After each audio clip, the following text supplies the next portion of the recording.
ചില പക്കാതെ പ്രശ്നമൊക്കെ കാലത്ത് തന്നെ മാഡം വിളിച്ചിട്ട് പറഞ്ഞു ബാങ്കിൽ പോകണം, വണ്ടി എടുത്തിട്ട് വായോ പറഞ്ഞു. അപ്പം എൻ്റെ മനസ്സിൽ നിന്ന് ലഡ് പൊട്ടി. ഇനി സാലറി എങ്ങാനും നേരത്തെ തന്നാലോ, അങ്ങനെ തന്നിട്ടുണ്ട് കേട്ടോ. പിന്നെ മാഡം ഒന്ന് വണ്ടി കയറിയപ്പോഴാണ് മനസ്സിലായത് ശമ്പളമില്ല, നന്ദി മാത്രമേ ഉള്ളൂ എന്ന്. പിന്നെ മാഡം വീട്ടിൽ നിന്ന് ഇറങ്ങുമ്പോൾ മാഡത്തിൻ്റെ കയ്യിലൊരു സഞ്ചി ഞാൻ കണ്ടിരുന്നു. അപ്പോൾ പിന്നീട് മനസ്സിലായിക്കുള്ള ഗിഫ്റ്റാണ്.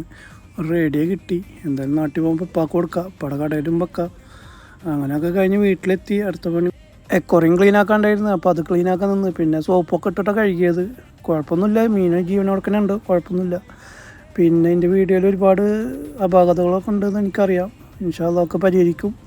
എല്ലാവരും വീഡിയോ കാണുന്നവരൊക്കെ ഒന്ന് ഫോളോ ചെയ്ത് കൂടെ കൂടുക. ഓക്കെ. അങ്ങനെ എക്കോറിയും ക്ലീൻ ആക്കി കഴിഞ്ഞ് അതൊക്കെ മീനിട്ടപ്പോൾ കുഴപ്പമൊന്നുമില്ല, ഒക്കെ ഉഷാറായിട്ട് ഓടി നടക്കുന്നുണ്ട്.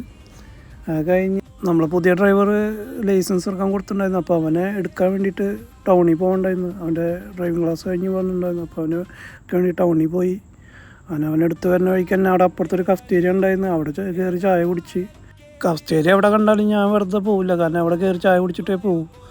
എന്തായാലും അതൊക്കെ ചായ കുടിക്ക് കഴിഞ്ഞിട്ട് വന്നപ്പോൾ പിന്നെ പ്രത്യേകിച്ച് പണിയൊന്നും ഉണ്ടായിരുന്നില്ല. അങ്ങനെ സ്റ്റോർ റൂമിൽ കയറിയപ്പോൾ അവിടെ മക്രോണി ഇരിക്കുന്നുണ്ടായിരുന്നു. അപ്പോൾ അത് എടുത്തിട്ടൊന്ന് പരീക്ഷിക്കാമെന്ന് വിചാരിച്ചു.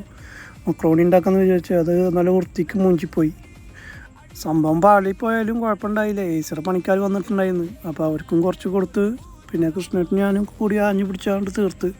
അപ്പോൾ ഇന്നത്തെ ഏതാണ്ടൊക്കെ തീരുമാനമായിക്കണ്. അപ്പോൾ അടുത്ത വീഡിയോയിൽ വരാം.